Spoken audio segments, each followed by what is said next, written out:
And a very good morning to you. This is the Talk of the Town. Our guest this morning is Prof.Anura Wijayapala, who was formerly the chairman at the Ceylon Electricity Board, now happily at the Department of Electrical Engineering, University of Morocco. Very good morning. Good morning for us. Good morning to the listeners. Thank you. Tell me, there's all these reforms going on and so on. But one thing that struck me, and in our 6 or 7 minutes, let's discuss that. And that is the hiving off of all these hydropower assets into 3 different companies. But these are the people's assets. Exactly. How should the people be compensated? Because after all, the people paid for these over the years, and they are now free of any liens, if you like, and all the loans have been paid. So why should it be hived off to 3 different companies? And will that mean that the people will not benefit? I think, that dividing them into 3 companies for the EC management, I don't have a problem. Right. But as you said, all these hydropower assets are worth of more than $4 billion. Wow. And that all the loans have been paid off except I think broadlands and a few small component. All the other loans have been paid, and so they belongs to the country and the people. And some of them are gifts to us from other countries like Victoria Power Plant by the British people. And therefore these must be made 2-3 companies, no harm. But the companies should remain assets of the government, that is properties of the government, 100% government-owned companies. Only they should be made companies to make their operations more efficient. So like sort of management companies. Yes.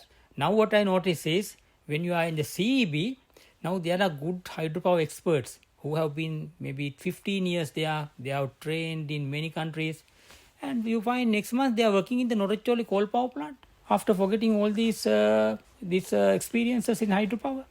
But if you make hydropower companies, they will remain with that, they will mature in that, they will be experts in that, and that will benefit, mutually beneficial to both parties. So no harm making them, but let them be made 100% government-owned companies, at least for the next 10, 15, 30 years, and then we can see whether we want private sector investment for further development. My suspicious mind goes towards these break up of the CEB into 14 odd companies. But who's going to staff them? I bet you that there are people within the CEB who are eyeing these plum positions and will carry on doing what they've not done for the last so many years. I think that may be possible, but I think the new bill should prevent that. That is what I said. Now, whoever is appointed to these companies and even in other ministries, there should be a screening process similar to the High Post committee in Parliament. So everybody's credentials should go to them, and they should look at it and see whether they are worthy of holding a director post, chairman post, working director post in any of these companies. And if they don't fit, they will not qualify. So there should be a procedure like that. And I hope the new act will accommodate this kind of, transparent mechanisms to make sure. Now we have 7 directors controlling CEB and things have not gone well. If we have 7 into 14 companies and so many directors running the same show, we will see more corruption might creep in and things may go from bad to worse. And we are already the 2nd highest electricity tariff in Asia.